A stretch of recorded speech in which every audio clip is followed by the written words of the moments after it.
All right. Thank you, everyone, for joining me. As always, my name is Arlen Lyman Hanavi. These are the hour-long live internet studies.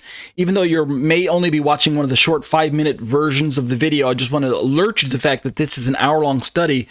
The video doesn't get uploaded to YouTube until later on in the week after I'm recording it live here on Saturday night. So it's almost a full 6 days or so before you see the YouTube video. But in the meantime, you can catch all the individual 5-minute clips that I snip off from the longer study and digest those during the week. So our first 30-minute session is entitled, Are Judaism and Christianity Incompatible with One Another? And essentially, we're dealing with one passage, and I'm offering my comments. Let's jump right into the verse, the passage, and then we'll jump right into my study. So you can see on my screen, we've got a heading in the ESV, a question about fasting, and then we've got a passage here. So let me read it for you real quick. Matthew 9:14 through 17. That's the study's focus. Then the disciples of John came to him, saying, "Why do we and the Pharisees fast, but your disciples do not fast?" Verse 15, and Jesus said to them, "Can the wedding guests mourn as long as the bridegroom is with them? The days will come when the bridegroom is taken away from them, and then they will fast." Verse 16, no one puts a piece of unshrunk cloth on an old garment, for the patch tears away from the garment, and a worse tear is made. Verse 17, neither is new wine put into old wineskins. If it is the skins burst, the wine is spilled, and the skins are destroyed, but new wine is put into fresh wineskins, and so both are preserved. End quote.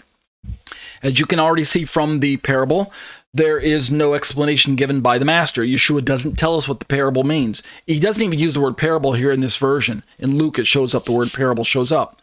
So what we've been working from is the historic Christian allegorical opinion or interpretation offered to these words of Yeshua about why aren't he and his disciples fasting like most Jews or religious Jews of the first century would have been doing during this time period. And Yeshua simply offers this wedding analogy, and then he follows it in rapid succession with two parables, one about sewing clothing, old clothing, and one about pouring new wine into old wineskins, etc., etc.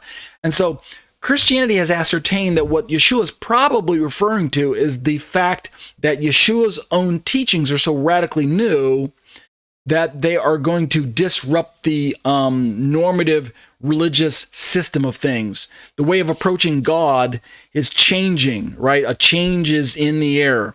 And so out with the old, in with the new.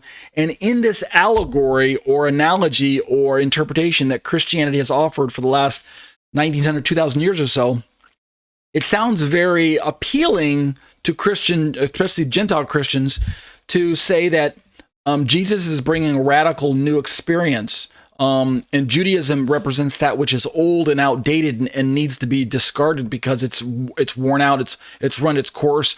It's the old wine that needs to be replaced by new wine. It's the old garment that needs to be replaced by the new garment, etc., etc.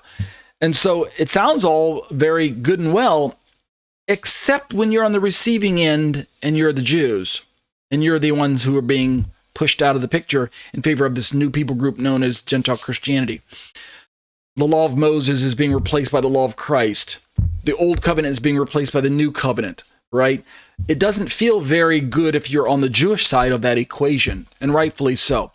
This interpretation that we've been looking at has been categorized by the examples that I've been using in my commentary. So let's turn there next.